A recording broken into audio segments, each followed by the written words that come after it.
વિષય ગુજરાતીનો 8મું ચેપ્ટર જોવા જઈ રહ્યા છે, જેનું નામ છે છત્રી. છત્રી પાઠના લેખક કોણ છે? તો કે રતિલાલ બોરીસાગર. ક્યારેક આપણને પૂછાતો હોય છે રતિલાલ બોરીસાગરનું પૂરું નામ જણાવો, તો રતિલાલ મોહનલાલ બોરીસાગર.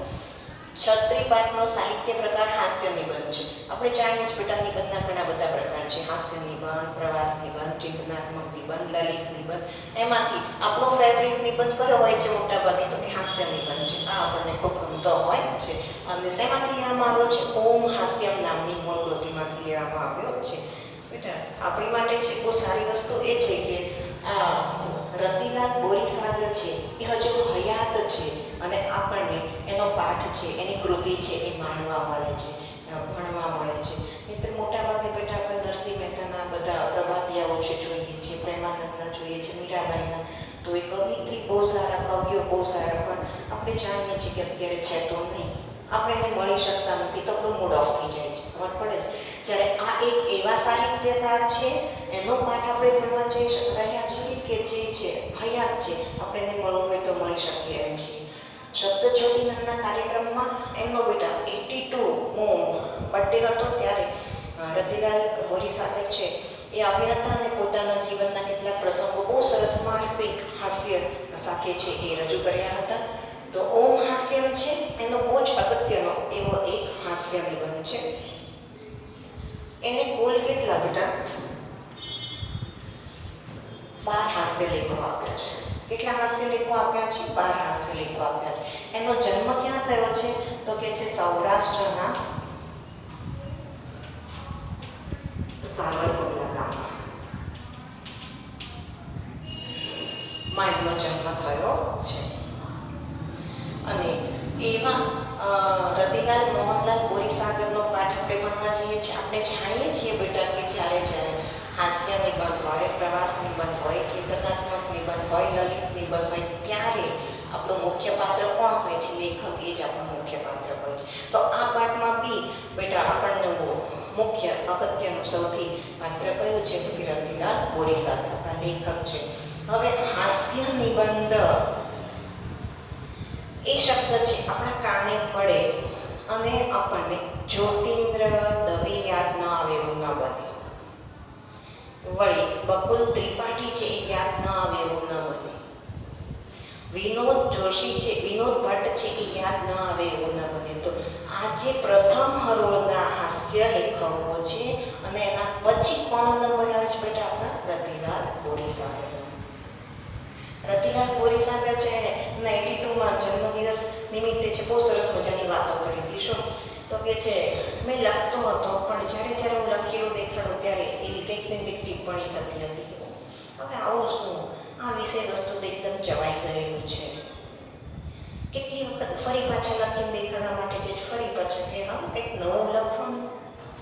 અને એકદમ માર્મિકતાથી છે આપણા રતિલાલ બોરીસાગરે છે એ સ્વીકાર્યું કે પછી તો મેં એટલું સરસ મજાનું લખ્યું અને એ લખાણ જેનું નામ આપ્યું ચવાયા વગરનું વિષય વસ્તુ. લઈને ગયા દેખાડ, અરે વાહ, ધી બેસ્ટ. અને એનો પહેલો લેખ હતો. કયો લેખ બેટા? ચવાયા વગરનું વિષય વસ્તુ. ત્યાંથી એની લખવાની કારકિર્દી છે એ શરૂ થઈ તો હજુ સુધી એ યાત્રા છે અવિરત શરૂ છે. આપણા રતિલાલ બોરીસાગર છે એણે 5મા ધોરણથી લઈ અને કોલેજના વિદ્યાર્થીઓને ભણાવ્યા છે. 5મું ધોરણ એટલે પ્રાઇમરી, પછી સેકન્ડરી, હાયર સેકન્ડરી અને છેક સ્નાતક કક્ષા સુધી છે એ અધ્યયન સેવાઓ આપનાર અને અત્યારે પણ એની કલમ છે અવિરતપણે છે એ કામે લગાડનાર એવા રતિલાલ બોરીસાગરનો પાઠ છત્રી આપણે જોવા જઈ રહ્યા છીએ. ઓકે, તો આપણને ટાઇટલ પરથી જ કંઈક એવો અંદાજ આવે છે કે છત્રી પાઠની અંદર એ છત્રીની વાતો કરવામાં આવી હશે. તો યસ, આપણે લોકો સાચા છીએ, આપણી ધારણા સાચી છે કે આવી જ કંઈક વાત છે આપણા પાઠનું વિષય વસ્તુ છે બનીને આવે છે. જોઈએ છીએ બેટા પાઠની શરૂઆત કરું છું. ધ્યાનથી હું જે કહેવા માંગુ છું સમજવાની ટ્રાય કરું છું. આખો જ પાઠ છે એ તમારી સામે છે, એ કન્ટિન્યુ એક પછી એક પ્રસંગ છે તમારી સામે છે એ વહેતા રહેશે. તમે તમારી આંખ અને દિમાગના દરવાજા ખુલ્લા રાખી અને એ વહેતા પ્રસંગોને ઝીલવા માટે તૈયાર રહેજો. જો તમે વહેતા પ્રસંગને ઝીલવા તૈયાર છો તો તમારી આંખ સામે દ્રશ્ય કન્ટિન્યુ પસાર થતું રહેશે જશે અને આ લેસન છે તમારી માટે મેમોરેબલ બની જશે, કોઈ દિવસ નહીં ભૂલાય. કોઈ પણ પ્રકારના વન સેન્ટેન્સ ક્વેશ્ચન પૂછાય, 2 માર્ક્સના ક્વેશ્ચન પૂછાય, બ્રીફ ક્વેશ્ચન આન્સર પૂછાય, તમને આવડે જ આવડે. કન્ડિશન કેટલી છે બેટા? કોન્સન્ટ્રેટ કરો, દિમાગના દરવાજા ખુલ્લા રાખીને બેસો, બધી જ વસ્તુ આવડશે. આપણે લોકો જાણીએ છીએ કે હવે 10th સ્ટાન્ડર્ડમાં આપણા MCQ છે જતા રહ્યા છે, ત્યારે MCQની જગ્યા કોણે લીધી? તો એક વાક્યમાં પ્રશ્નના જવાબ. આ લેસનમાંથી બેટા મિનિમમ 150 જેટલા વન સેન્ટેન્સ ક્વેશ્ચન આન્સર પૂછે, 150 જેટલા વન સેન્ટેન્સ ક્વેશ્ચન આન્સર પૂછે મેડમ, તો એટલા બધા પ્રશ્નો ક્યાંથી યાદ રાખવા, કેવી રીતે? ને પાછા એવા લેસન કેટલા? 24. આપણા લેસન કેટલા છે બેટા? 24. 24 લેસન છે. આટલા બધા પ્રશ્નો યાદ કેવી રીતે? એકદમ સિમ્પલ વસ્તુ, સ્ટોરી યાદ રાખો, તમને બધા જ વન સેન્ટેન્સ ક્વેશ્ચન આવડશે, ગેરંટી સાથે કહું છું, ડેમ શ્યોર બધાને આવડશે. સ્ટોરીમાં આટલું બી આમ તેમ ઘૂમવાની જરૂર નથી બેટા. ઓકે, હવે આપણે સ્ટોરી શરૂ કરીએ છીએ આટલી સૂચનાઓ સાથે. લેખક કહે છે કે મોસમનો પહેલો વરસાદ પડ્યો અને હું શહેરના એક જાણીતા સ્ટોરની અંદર, દુકાનની અંદર છે છત્રી લેવા માટે ગયો. મેં દુકાનદારને કહ્યું કે મને નાની નાજુક છત્રી આપો. એટલે દુકાનદારે વિવિધ સાઇઝની છત્રીઓ છે કાઢીને આપવા માંડી. એમાંથી આપણા લેખક છે એને શ્યામલ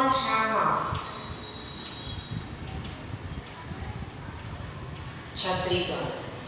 તમારો વન સેન્ટેન્સ ક્વેશ્ચન છે, એને માંગી હતી કે છત્રી નાની નાજુક, નાની અને નાજુક દ્વંદ્વ સમાસ. શ્યામલ છત્રી એને ગમી, વન સેન્ટેન્સ ક્વેશ્ચન આન્સર. અને આ બેટા તમારો એક ગ્રામેટિકલ ટોપિક બને છે અને એ છે આપણો શ્લેષ અલંકાર. શું બને છે ભાઈ? શ્લેષ અલંકાર. કેવી રીતે શ્લેષ અલંકાર બને છે? તો કે જ્યારે કોઈ શબ્દ છે એના 2 અર્થ થતા હોય અને એને કારણે આખા વાક્યનો પણ 2 અર્થ થઈ જતા હોય ત્યારે આપણો શ્લેષ અલંકાર બને છે. તો મને શ્યામા છત્રી ગમી એવું લેખક કહે છે. તો શ્યામા એટલે શું? શ્યામ વર્ણની. આપેલો મતલબ. બીજો મતલબ એનો થાય છે ભીના વાળ વાળી રૂપાળી સ્ત્રી.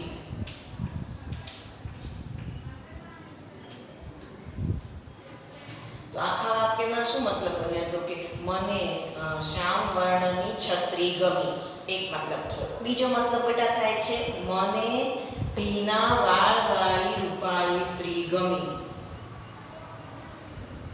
એક વસ્તુની વાત થઈ તો એક સજીવ વ્યક્તિની વાત થઈ. આવા 2 અર્થ થતા હોવાને કારણે આને કયો અલંકાર કહેવામાં આવે છે બેટા? શ્લેષ અલંકાર. કયો અલંકાર કહેવામાં આવે છે? શ્લેષ અલંકાર. ઓકે, આપણે સ્ટોરી આગળ વધારીએ છીએ. આપણે શું જોયું છે અત્યાર સુધી? તો કે મોસમનો પહેલો વરસાદ થયો અને હું જાણીતા દુકાનને સ્ટોર પર છે એ છત્રી લેવા માટે ગયો. મેં કીધું નાની નાજુક છત્રી છે, મને દેખાડો. એને શ્યામલ વિવિધ જાતની છત્રીઓ દેખાડવા માટે એમાંથી મને શ્યામલ છત્રી છે એ ગમી ગઈ. પણ મેં જોયું કે સામે દુકાનદાર છે મારી સામે ધારીને જોઈ રહ્યો છે. હું ગભરાયો. કઈ વાતથી ગભરાયો? કયા વિચારથી લેખક ગભરાયા? તો કે છે નક્કી આ દુકાનદાર પાસેથી કોઈ ઉધારી છત્રી લઈ ગયો હશે, પછી પૈસા પાછા આપવા આવ્યો નહીં હોય અને મારો ચહેરો એ ભાઈ જેવો લાગતો હશે. એ મારી પાસે છત્રીના પૈસા માંગશે તો જે મેં ખરીદી નથી આના તો પૈસા આપી દીધા. એ ડરથી એણે જલ્દી પૈસા આપી દીધા અને છત્રી લઈને ચાલતા થાય છે ત્યાં દુકાનદારે કહ્યું, સાહેબ. હું ઊભો રહ્યો. કાકાને બદલે સાહેબ સંબોધન કર્યું એ મને ગમ્યું. લેખકને કયું સંબોધન ગમ્યું? સાહેબ. એની ઉંમર થઈ ગઈ છે તો એને અપેક્ષા છે ને કાકા કહીને બોલાવે છે મોટા ભાગે, તો આને સાહેબ કીધું. પણ જો કે એમાં પરિસ્થિતિમાં કોઈ ફેરફાર ન થયો, એનો મતલબ મારો ગભરાટ ઓછો ન થયો. સાહેબ? તો કે છે તમે ગઈ સાલ અમારી દુકાનેથી છત્રી લઈ ગયેલા ખરું? તો કે છે હા, હું ગઈ સાલ છે તમારી દુકાનથી છત્રી ખરીદવા આવેલો, એની પહેલાની સાલે પણ ખરીદેલી, એની પહેલા પણ ખરીદેલી, પણ એ અલબત્ત બીજી દુકાનેથી ખરીદેલી. તો દુકાનદાર કહે છે કે પણ અમારે ત્યાંની છત્રી 1 વર્ષમાં તૂટી જતી નથી. અમારે ત્યાંની છત્રી ટકાઉ હોય છે. દુકાનદારે પોતાની છત્રી અંગે શું કહ્યું? દુકાનદારે પોતાની છત્રી અંગે કહ્યું કે અમારી છત્રી ટકાઉ હોય છે. લેખક રિપ્લાય કરે છે હા હશે, તમારે ત્યાંની છત્રી છે ટકાઉ હશે, પણ મારી પાસે આવે છે તો ટકતી જ નથી, બ્રેકેટમાં ખોવાઈ જાય છે. એક કામ કરશો, તમારી દુકાનમાં ખોવાયેલી એવી છત્રી છે, એવી છત્રી રાખો છો? કેવું ફની ક્વેશ્ચન છે બેટા. કોઈ દુકાનમાં એવી છત્રી હોય, કોઈ બી વસ્તુ એવી હોય કે ખોવાય નહીં, આપણે ધ્યાન ન રાખીએ તો ખોવાય જ નહીં, કે ખોવાઈને એવી છત્રી રાખો છો તમે? દુકાનદારને હટી બેટા. એ કહે છે ખોવાયની એવી છત્રી તો અમે અમારી દુકાનમાં નથી રાખતા, કદાચ એવી છત્રી તમને કોઈ પણ દુકાને નહીં મળે.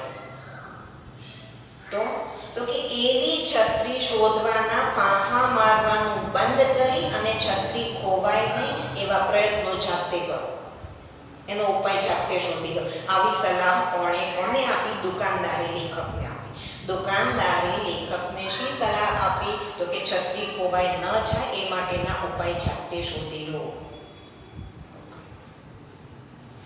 અને લેખકને આપણા રતિલાલ બોરીસાગર છે ને તરત જ એક નાનકડી સ્ટોરી છે યાદ આવી જાય છે. રવિન્દ્રનાથ ટાગોર છે એ યાદ આવે છે. ગીતાંજલિ માટે ખૂબ ફેમસ બનેલા એવા મરાઠી કવિ. એ રવિન્દ્રનાથ ટાગોરની કદાચ આ વાર્તા છે એમ કહીને આપણા લેખક છે એ કહે છે એક રાજા હતો, એને કુંવર હતો. કુંવરના પગમાં કાંટા ન વાગે એટલા માટે રાજાએ આખા રાજ્યની ધરતીને ચામડાથી મઢાવી દેવાનો આદેશ આપ્યો. હવે રાજ્યની આખી ધરતીને ચામડાથી મઢવી તો શક્ય નથી. તો રાજા વાજાને વાંધ્યા બેટા આદેશ આપી દે, પછી એનું પાલન થઈ શકે એમ છે કે કેમ, એનો ક્યાં વિચાર કરે છે?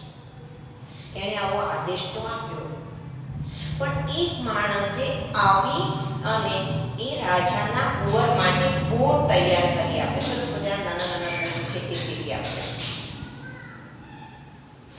આ વાર્તા પરથી શું બોધ મળે છે બેટા? તો કે જગતને સુધારવાના વ્યર્થ પ્રયત્ન છોડીને માણસે જાતને સુધારવી જોઈએ. રવિન્દ્રનાથ ટાગોરની વાર્તામાંથી આપણને શું બોધ મળે છે? કશી શીખ મળે છે? તો કે છે જગતને સુધારવાના વ્યર્થ પ્રયત્નો છોડી અને માણસે પોતાની જાતને સુધારવી જોઈએ. એવો બોધ મળે છે. ઓકે, તો આપણા લેખક કહે છે કે આ દુકાનદારે મને જે સલાહ આપી કે છત્રી ખોવાઈ ન જાય એવા ઉપાયો જાતે શોધી લો. એને કદાચ રવિન્દ્રનાથ ટાગોરની વાર્તા સાંભળી નહીં હોય, એ વિશે વાંચ્યું નહીં હોય, જાણતા નહીં હોય કદાચ વધારે રવિન્દ્રનાથ વિશે પણ,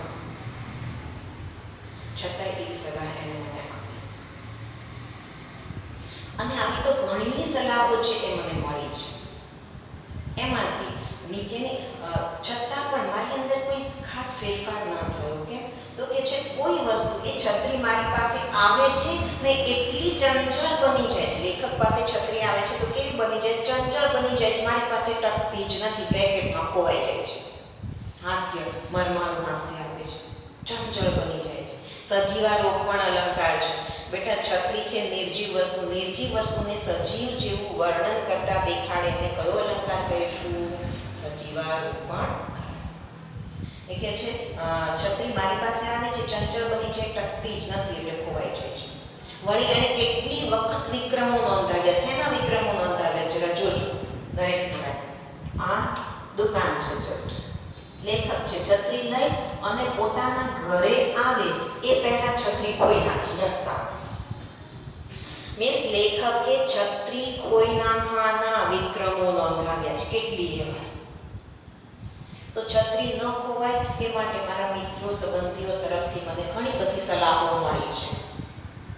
એમાંથી કેટલીક સલાહ છે આપણને લેખક છે એ આ પાઠની અંદર આપે છે. અને આપણો બેટા શરૂ થાય છે 4 માર્ક્સનો સવિસ્તર આન્સર.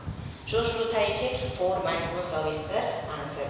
લેખકને છત્રી ન ખોવાય એ માટે મળેલી સલાહો તમારા શબ્દોમાં લખો. અને 4 સ્ટેપ છે એ બેટા હું તમને બહુ જ સરસ રીતે સમજાવીશ, રિપીટ કરતી તમને બોલીને આપીશ, જેને કારણે અહીંયા જ અત્યારે જ આ જ વિડીયોમાં આપણો 4 માર્ક્સનો આન્સર છે એ ક્લિયર થઈ જાય, મોડે થઈ જાય. ઓકે, તો પહેલી સલાહ છે એ આપણા લેખકને શી મળી છે? પહેલી સલાહ એ મળી છે કે તમારે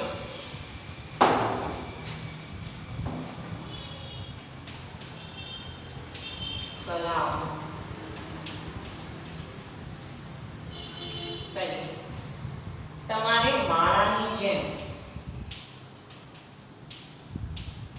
છત્રી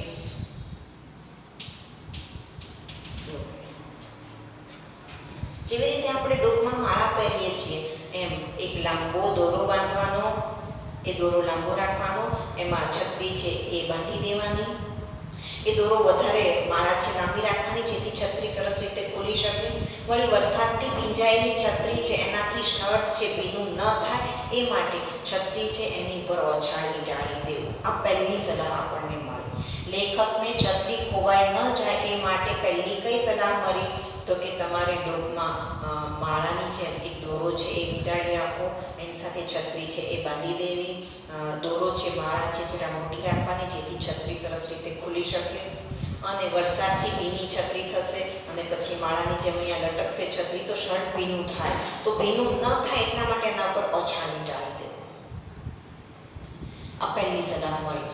સારું, લેખક કે છે મને પાછી બીજી સલાહ મળી કે કેટલાક પૈસાદાર લોકો છે એ બહારગામ જાય છે ત્યારે 2-3 કલાક પૂરતો છે, બહાર જાય છે ત્યારે 2-3 કલાક પૂરતો છે એ ડ્રાઈવર રાખતા હોય છે.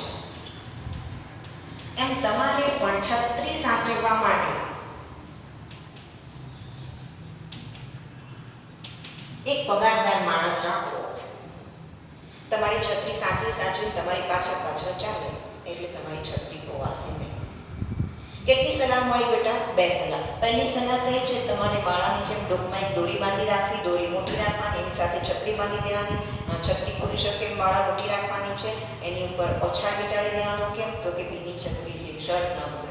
પછી તો કે છે પૈસાદાર લોકો છે એ બહાર જવા માટે છે એ ગાડી ડ્રાઈવ કરવા માટે જેમ ડ્રાઈવર રાખે છે એમ તમારે છત્રી સાચવવા વાળો પગારદાર માણસ રાખવો કે 2-3 કલાક તમે બહાર જાઓ ત્યારે તમારી સાથે જ તમારી છત્રી સાચવે, તમારી છત્રી ખોવાઈ જાય. આ બીજી સલાહ મળી. અને ત્રીજી સલાહ એ છે કે તમારે ચાતુર્માસ કરવા. ચાતુર્માસમાં બહાર ન જવું.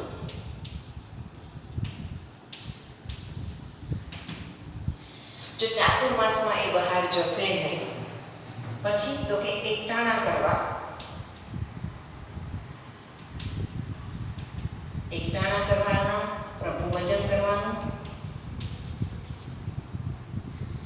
એટલે જો એ ઘરમાં જ રહેશે, એકટાણા જ કરશે, પ્રભુ ભજન જ કરશે તો બહાર જશે જ નહીં, તો છત્રી ખરીદવી જ પડશે નહીં, તો ખોવાવાનો સવાલ જ ઊભો થવાનો નથી. અહીંયા બેટા કેટલા ગ્રામેટિકલ શબ્દો આવે જરા સમજી લઈએ. ચાતુર્માસ, 4 માસનો સમૂહ. આપણો કયો સમાસ બને છે? દ્વિગુ સમાસ. કયો સમાસ બને છે? દ્વિગુ સમાસ. વળી આપણને એવું કીધું પ્રભુ ભજન કરવું, તો પ્રભુ ભજવા માટેનું ભજન અથવા પ્રભુનું ભજન, તત્પુરુષ સમાસ. કયો સમાસ થયો બેટા? આપણો તત્પુરુષ સમાસ. કેટલી સલાહ શિખામણો મળી છે? 3. એક માળાની જેમ ડોકમાં દોરી બાંધી રાખવી, એની સાથે છત્રી છે લટકાવી દેવી. પછી તો કે છત્રી સારી રીતે ખુલી શકે એટલે માળા છે જરા મોટી રાખવાની, અને ભીની છત્રીથી શર્ટ ભીનું ના થાય એટલા માટે ઓછાળી ટાળી દેવાનું. તમારે છત્રી સાચવવા માટે છે એક પગારદાર માણસ રાખો, જેવી રીતે પૈસાવાળા માણસો છે બહાર જાય છે ત્યારે ડ્રાઈવર રાખે છે.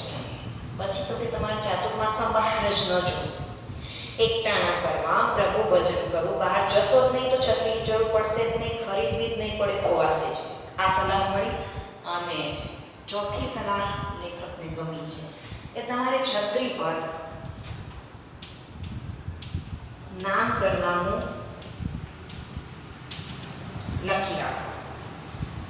છત્રી પર નામ સરનામું લખવાના કે તમારી છત્રી ખોવાઈ જાય, કોઈને મળે, કદાચ કોઈને મળે તો એની ઉપર નામ સરનામું વાંચી અને એ તમને પરત કરી શકે, પાછી આપી શકે. લેખક કે છે આમ તો કેટલી સલાહો મને મળી, પણ ફની જોક કરે છે શું એક પણ કેટલીક સલાહ તો મળવાની 5 જ મિનિટની અંદર હું ભૂલી ગયો, એડવાઇસ ભૂલી ગયો. પછી કેટલીક સલાહ મને મળી ખરી, યાદ રહે, પણ એને આચરણમાં ઉતારવાનું કેવું લાગ્યું તો કે આચરણમાં ઉતારવાનું છે શક્ય ના, ખૂબ મુશ્કેલ લાગ્યું એટલે છોડી. પણ આ છત્રી પર નામ સરનામું લખવું, આ સલાહ છે જરા મને ગમી. લેખક નવી છત્રી છે ખરીદી આવ્યા છે, એના ઉપર પોતાનું નામ લખ્યું, વિગતવાર સરનામું લખ્યું, ટેલિફોન નંબર લખ્યો. વળી વરસાદના પાણીથી ધોવાઈ ન જાય એટલા માટે છે એ પાક્કા રંગથી લખાવ્યું. શેનાથી લખાવ્યું છે ભાઈ? પાક્કા રંગથી નામ સરનામું. અને લેખક જોક કરતા કહે છે કે ભાઈ મને તો છત્રી પર છે આખો બાયોડેટા લખાવવાનો વિચાર હતો, પણ મેં મારી છાત પર સંયમ રાખ્યો. વન સેન્ટેન્સ ક્વેશ્ચન, લેખકે કઈ વાત પર સંયમ રાખ્યો તો કે છે છત્રી પર પોતાનો આખો બાયોડેટા લખાવવા પર છે એ સંયમ રાખ્યો, કંટ્રોલ રાખ્યો. પડે છે ને લેખક કહે છે કે છત્રી પર નામ સરનામું લખવાનો ઉપાય કારગત નીવડ્યો. કારગત નીવડવું એટલે શું બેટા? સફળ થવું. રૂઢિપ્રયોગ છે. નામ સરનામું, સમાસ ઓળખાવો, નામ અને સરનામું, દ્વંદ્વ સમાસ. આપણે 9th સ્ટાન્ડર્ડમાં બેટા દ્વંદ્વ સમાસ શીખ્યો છે. માતા પિતા, માતા અને પિતા, દાલ ભાત, દાલ અને ભાત, નામ સરનામું, નામ અને સરનામું. નાની નાજુક, નાની અને નાજુક, દ્વંદ્વ સમાસ, દ્વંદ્વ સમાસનો.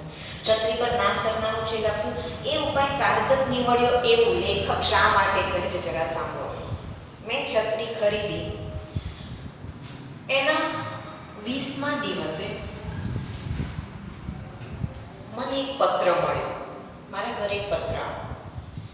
લેખક ક્યાં રહે છે? અમદાવાદ. ક્યાં રહે છે? અમદાવાદ. પત્ર ક્યાંથી મળ્યો છે? રાજકોટ. રાજકોટથી એક પત્ર મળ્યો લેખકને. એમાં લખ્યું હતું કે મુસાફરી દરમિયાન તમારી અને મારી છત્રી છે ઇન્ટરચેન્જ થઈ ગયું એવું લાગે. તમારી છત્રી મારી પાસે ભૂલમાં આવી ગઈ છે. પત્ર લખનાર માટે લેખક છે કયો શબ્દ વાપર્યો છે? પત્ર લેખક. પત્ર લેખકે પત્રમાં લખ્યું છે કે ભૂલથી આપની છત્રી મારી પાસે આવી ગઈ છે અને મારી છત્રી કદાચ તમારી પાસે આવી ગઈ હોય, અને જો ન પણ આવી ગઈ હોય તોય તમે તમારી છત્રી છે મારા ઘરેથી લઈ જવા માટે ઘટતું કરજો. આવું પત્રમાં લખ્યું હતું. એટલે લેખકને યાદ આવ્યું, યસ, હું અમદાવાદ રાજકોટની મુસાફરી વખતે લઈ ગયો હતો છત્રી, પણ ભૂલી ગયો. પણ આ 20 દિવસ સુધી એને છત્રી યાદ જ કેમ ના? તો કે છે 20 દિવસ દરમિયાન છે વરસાદ હતો જ નહીં, એટલે 20મા દિવસે જ્યારે પત્ર આવ્યો ત્યારે લેખકને ખબર પડી છત્રી ગાયબ. હવે કે છે કે પહેલા તો પત્ર લેખકે લખ્યો તો મારી છત્રી તમારી પાસે આવી ગયો તે પહોંચતી કરજો અને તમારી છત્રી લઈ જવા માટે ઘટતું કરજો. લેખક હસાવે છે કે જે માણસ પોતાની છત્રી નથી સાચવી શકતો એ બીજાની છત્રી સાચવીને લાવ્યો હશે એવી પત્ર લેખકની શ્રદ્ધા છે કેટલી વધારે પડતી છે. મીન્સ એ માણસ કેટલો સારો છે એવું એને વિચાર્યું. ખબર તો પડી કે છત્રી ખોવાઈ ગઈ છે. એ ખબર પડી કે ક્યાં છે? રાજકોટ છે. રાજકોટથી ઘરે છત્રી પાછી લાવવા માટે અમદાવાદથી રાજકોટ જવા સિવાય બીજો કોઈ ઉપાય મને સૂચ્યો નહીં. એટલે એ ઉપાય છે, એ વિચાર છે, મેં મારા ઘરના સભ્યો સામે છે રાખ્યો કે રાજકોટ છત્રી લેવા જવું છે. આ ઉપાય બધાને ડાપણ ભર્યો નહીં પણ મૂર્ખામી ભર્યો લાગ્યો. અમદાવાદથી રાજકોટ છત્રી લેવા જવાનો ઉપાય ઘરના બધા સભ્યોને કેવો લાગ્યો? ડાપણ ભર્યો નહીં પણ મૂર્ખામી ભર્યો. શા માટે? અને આપણો તરત જ બેટા બેટા 2 માર્ક્સનો આન્સર છે એ શરૂ થાય છે. એમાં શું કહે છે જરા ધ્યાનથી સાંભળજો દરેક સ્ટુડન્ટ. કારણ કે અમદાવાદથી રાજકોટ જવામાં 200 રૂપિયા જેવું ખર્ચ, વળી પાછું ચા, પાણી, નાસ્તો, રિક્ષા ભાડું આવું બધું ગણીએ તો 300 કે 350 જેટલો ખર્ચ થાય. કેટલો ખર્ચ થાય ભાઈ?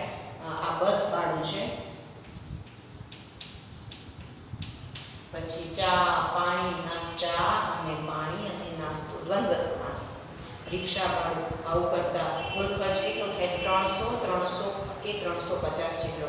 300-350 રૂપિયા ખર્ચીને છેક રાજકોટ છત્રી લેવા જવી એ એટલા માટે મૂર્ખામી કર્યું. એના કરતાં તો 300 રૂપિયાની છત્રી ઘરે નાખી લેવા, બીજી 350. પણ લેખક કહે છે કે છતાંય હું રાજકોટ છત્રી લેવા જવાના મારા વિચારમાં મક્કમ રહ્યો. કયા વિચારમાં લેખક મક્કમ રહ્યા છે? રાજકોટ છત્રી લેવા જવાના વિચારમાં મક્કમ રહ્યા. શા માટે? તો લેખક કહે છે કે અહીં સવાલ પૈસાનો છે જ નહીં, તો પોતાની છત્રી ખોવાઈ હોવા છતાંય બીજાની છત્રી પરત કરવાની એ પત્ર લેખકની ભાવના અને પ્રમાણિકતાની કદર કરવા ચાહતા હતા. એટલા માટે કે છે કે છત્રી લેવા રાજકોટ તો શું, રશિયા જવું પડે તો પણ જવા, ક્યાં જવું પડે તો પણ જવા, રશિયા જવું. એટલા મક્કમ છે. સારું, ઘરના સભ્યોએ તો ખફામરજી દર્શાવી છે, પણ આ તો મક્કમ છે. રશિયા જવાય તૈયાર છે, તો રાજકોટ તો જયા વગર રહેવાના જ નથી. લેખક છે અમદાવાદથી રાજકોટની બસમાં બેઠા. જે તે સરનામું પત્ર લેખકનું અંદર આપેલું છે કે આ સરનામેથી તમારી છત્રી લઈ જજો. ત્યાં ગયા, પોતાની છત્રી લીધી, આભાર વ્યક્ત કર્યો અને હું, લેખક બોલે છે, હું તમારી છત્રી ન સાચવી શક્યો એ માટે દિલગીરી પણ વ્યક્ત કરી અને હું છત્રી લઈને પરત ફરતો હતો. ક્યાંથી ક્યાં ફરતા હશે? હવે રાજકોટથી અમદાવાદ પરત ફરે છે. પરત ફર્યો, ઘરે આવ્યો, ઘરના સભ્યોએ પૂછ્યું ત્યારે જ ખબર પડી કે છત્રી તો અમદાવાદ સ્ટેશને ઉતરતી વખતે બસમાં જ ભૂલી ગયો. બસમાંથી લેતા જ ભૂલી ગયા. એટલે તરત જ ઊભા થઈ અને લેખક છે એ પ્રાઇવેટ છે, પેલી રિક્ષા છે, ઓટો છે કરી બેઠા અને સીધા જ બસ સ્ટેશન ગયા. એસટી સ્ટોપ ગયા, એની ઓફિસે ગયા કે કોઈ સજ્જન માણસે મળેલી છત્રી છે ઓફિસમાં જમા કરાવી હોય તો ત્યાં પડી હશે તો હું લઈ આવું. ત્યાં ગયા, ઓફિસે પૂછપરછ કરી, પણ કોઈએ બેટા છત્રી જમા કરાવી ન હતી. લેખક ખાલી હાથે પાછા આવ્યા અને રિક્ષા ભાડાના ફરી પાછા 80 રૂપિયા થયા. 350 પ્લસ 80 આટલા રૂપિયા થઈ ગયા. છત્રી મળી, છત્રી તો મળી નથી. પછી લેખક શું કહે છે સમજો. બેટા કહે છે એક તો આ અમદાવાદમાં રહે છે લેખક અને છત્રી કોઈએ ઓફિસમાં જમા કરાવી હશે એ શ્રદ્ધાએ વધારે પડતી છે. કારણ કે બેટા અમદાવાદીઓ માટે બહુ સરસ મજાની બધી જોક બનતી હોય છે કે ટ્રેનમાં બધા અમદાવાદના લોકો બેઠા હશે, રાજકોટના બેઠા હશે, વડોદરાના બેઠા હશે, તો કેવી રીતે ઉતરતા હોય છે. તો કે છે રાજકોટનો માણસ છે, ટ્રેન ઊભી રહે છે, ધીમે ધીમે ઉતરી જાય છે.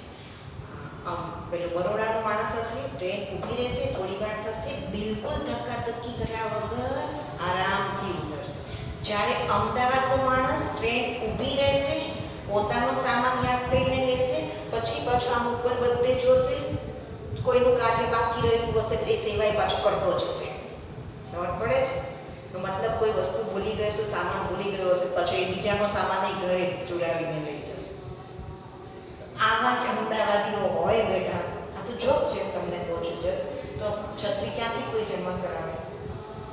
ચલો છત્રી તો ગઈ, 350 રૂપિયા ગયા, 80 રૂપિયા પાછા રિક્ષા ભાડાને ગયા.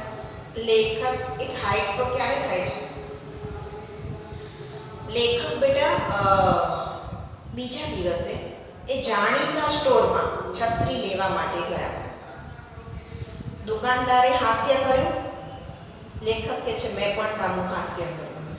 શા માટે બંને એકબીજા સામે હસ્યા? કારણ કે દુકાનદાર સમજી ગયો કે આને મેં કીધું હતું કે છત્રી ખોવાય નહીં એવો ઉપાય જાતે શોધી લે, છતાંય છત્રી કોઈ જ નાખી છે. બીજી વખત લેખક છત્રી લેવા માટે આવ્યો છે એ જ વર્ષે, સેમ યર પર.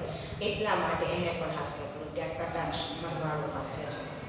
ઓકે, તો ત્યાં સુધી તમારી સ્ટોરી છે પહોંચે છે અને તમારો પાઠ પૂરો થાય છે. કયો પાઠ બેટા? કઈ પાઠની સ્ટોરી પૂરી થાય છે? છત્રી પાઠની સ્ટોરી પૂરી થાય છે. એમાંથી તમને 2 માર્ક્સના પ્રશ્નો કેવા કેવા પૂછાય જરા ધ્યાનથી સાંભળજો. આવી ગયા છે પણ પ્રશ્ન કેવા હોય છે નો આન્સરમાં કેટલી વસ્તુ લખવાની છે ડિસ્કસ કરી લઈએ બેટા. રાજકોટ છત્રી લેવા જવાનો ઉપાય બધાને મૂર્ખામી ભર્યો શા માટે લાગ્યો? તો કે છે 200-250 બસ ભાડું થાય, વળી ચા પાણી નાસ્તો રિક્ષા ભાડા 300-350 એટલા માટે મૂર્ખામી ભર્યો લાગ્યો. પણ લેખક પોતાની વાતમાં રાજકોટ છત્રી લેવા જવાની વાતમાં મક્કમ શા માટે રહ્યા? તો કે છે પત્ર લેખકની ખુદની છત્રી ખોવાઈ ગઈ છે, છતાંય લેખકની છત્રી પરત કરવાની એની ભાવના, એની પ્રમાણિકતા છે, એની કદર કરવી જ જોઈએ એટલા માટે પોતાની વાતમાં મક્કમ રહે. આ 2 બેટા સ્ટારવાળા 2 માર્ક્સના આન્સર છે, તમને વારંવાર પૂછાતા હોય છે. નેક્સ્ટ તમને 4 માર્ક્સનો આન્સર તો એક અહીંયા આપ્યો જ છે. શું? તો કે માળા નીચે વગેરે વગેરે કઈ સલાહો એને મળી? તો આ 4 સ્ટેપ તમારે આપવાના હોય છે. પછી આમાંથી 4 માર્ક્સનો કયો? તો કે પાઠમાંથી મળતા હાસ્યના સ્થાનો તમારા શબ્દોમાં વર્ણો. તો જ્યાં જ્યાં આપણે સ્ટોરી સાંભળીએ છીએ હસવું આવે છે બધી, છત્રી કોઈ નાખવાના મેં વિક્રમો નોંધાવ્યા છે, મારો તો બાયોડેટા લખવાનો વિચાર હતો, રશિયા જવું પડે તો જો આ બધા વાક્યો છે આપણને શું આપે? હાસ્ય છે, પીરસે છે. પછી રાજાએ એવો આદેશ આપ્યો કે આખા રાજ્યની ધરતીને ચામડાથી મઢાવો, તો આપણને ફૂલીસ વિચાર હસવું આવે. તો આ બધા જ જેને કહેવાય કે પ્રસંગો છે એ બધા તમારે વર્ણવો છો તો તમારો સવિસ્તર આન્સર બનશે. વળી તમને હજુ એક પ્રશ્ન પૂછાય છે સવિસ્તર આ પાઠમાંથી શું? તો કે અમદાવાદથી રાજકોટ જતી વખતે લેખક છે છત્રી ભૂલી ગયા હતા, એની કથા, એની વાર્તા, એ પ્રસંગ તમારા શબ્દોમાં વર્ણવો. તો એ પ્રસંગ આખો આપણે વર્ણવીએ છીએ એટલે આપણા એ 4 માર્ક્સ જે બને છે. અને એક વાક્યમાં પ્રશ્નના જવાબ અસંખ્ય છે. ગ્રામર બી કેટલું બધું છે. હું જોડે જોડે જેટલું બને એટલું કહેતી ગઈ છું, તમને શીખવતી ગઈ છું. સૌથી પહેલો તમારા પાઠ્યપુસ્તકમાં રહેલું હાસ્ય નિબંધ કયો? તો છત્રી. છત્રીના લેખક કોણ છે? રતિલાલ બોરીસાગર. નો સાહિત્ય પ્રકાર શું છે? હાસ્ય નિબંધ. શેમાંથી લેવામાં આવ્યો છે? ઓમ હાસ્યમાંથી લેવામાં આવ્યો છે. લેખક મોસમમાં પહેલો વરસાદ થયો એટલે ક્યાં ગયા? તો કે શહેરના જાણીતા દુકાને ગયા. શું લેવા? છત્રી લેવા. કેવી છત્રી માંગી? નાની નાજુક છત્રી માંગી. કેવી છત્રી એને ગમી? શ્યામા છત્રી એને ગમી. દુકાનદાર એની સામે કેવી રીતે જોતો હતો? ધારીને જોતો હતો. લેખક કેમ ગભરાય? એને એવું વિચાર આવ્યો કે નક્કી કોઈ ઊંચીની છત્રી લઈ ગયો હશે, મારી જેવું લાગતું હશે અને મારી પાસે પૈસા નથી, એટલા માટે ગભરાય. દુકાનદારે આને શું સંબોધન? સાહેબ એવું સંબોધન કર્યું. કેવું સંબોધન કર્યું હતું બેટા?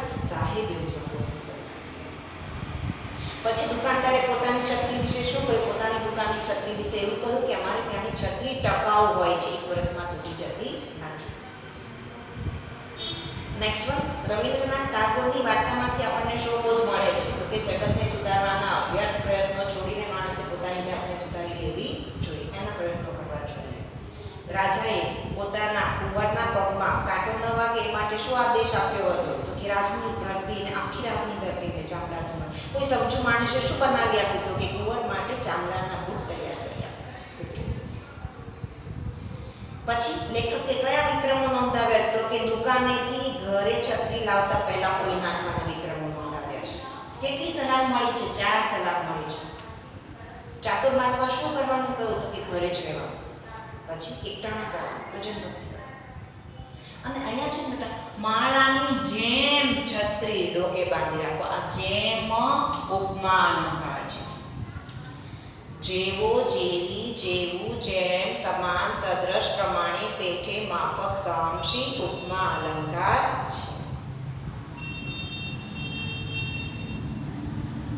નેક્સ્ટ તો કે છે લેખકના બધા મળેલા ઉપાયમાંથી કયો ઉપાય સાર્થક નીવડ્યો? તો કે છત્રી પર નામ સરનામું લખવાનું. છત્રી ખરીદ્યા પછી 20મા દિવસે ક્યાંથી પત્ર આવ્યો? રાજકોટથી પત્ર આવ્યો. પણ એ 20 દિવસ સુધી છત્રી ખોવાય છે ખબર જ કેમ ના પડી? તો કે 20 દાડા વરસાદ હતો. પછી પત્ર લેખકે પત્રમાં શું લખ્યું હતું કે લેખક તમારી છત્રી મારી પાસે આવી છે, કદાચ મારી છત્રી તમારી પાસે હોય તો તમે લેતા આવજો ને તમારી છત્રી લઈ જજો, અને મારી છત્રી ન તમારી પાસે તો પણ તમારી તો લઈ જ જજો, કારણ કે હરામનું ખવાય નહીં, મફતલાલ બનાય નહીં. એવો સરસ માણસ છે. પોતાની કઈ વાતમાં મક્કમ રહ્યો? રાજકોટ જઈને છત્રી લેવા જવાની વાતમાં મક્કમ રહ્યા છે. ઘરને ઉપાય કેવો લાગ્યો? મૂર્ખામી ભર્યો લાગ્યો. રાજકોટ તો શું, ક્યાં જવું પડે તો જવાનું મક્કમતા દેખાડે, રશિયા જવું પડે તો પણ. શા માટે? તો કે છે પત્ર લેખકની ભાવના અને પ્રમાણિકતાની કદર કરવા ચાહતા. માણસ કોઈ સારું કામ કરે ને બેટા તો એને મોટિવેટ કરવો જોઈએ, તો એ સારું કામ કરવાને ઉત્સાહ વધશે, એની સરાહના કરવી જોઈએ, અભિનંદન આપવા જોઈએ. લેખકમાં ગુણ છે. આ લેખક રાજકોટથી છત્રી લઈને પાછા આવે તો એ છત્રી પાછી ભૂલી ક્યાં ગયા? તો કે અમદાવાદ સ્ટેશન ઉતરતી વખતે અમદાવાદ બસમાં જ ભૂલી, એટલે છત્રી પાછી. લેખક છત્રી લેવા ફરી વખત દુકાનદારને ત્યાં ગયા ત્યારે દુકાનદારે લેખક સામે હાસ્ય શા માટે કર્યું? કારણ કે લેખક છત્રી કોઈ નાખી બીજી વાર છત્રી લેવા આવ્યા હતા.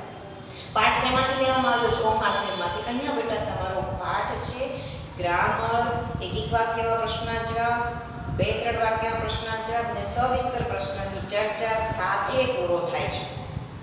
ઓકે બેટા, આપણે મળશું નેક્સ્ટ વિડીયોમાં કોઈ નવા ટોપિક સાથે.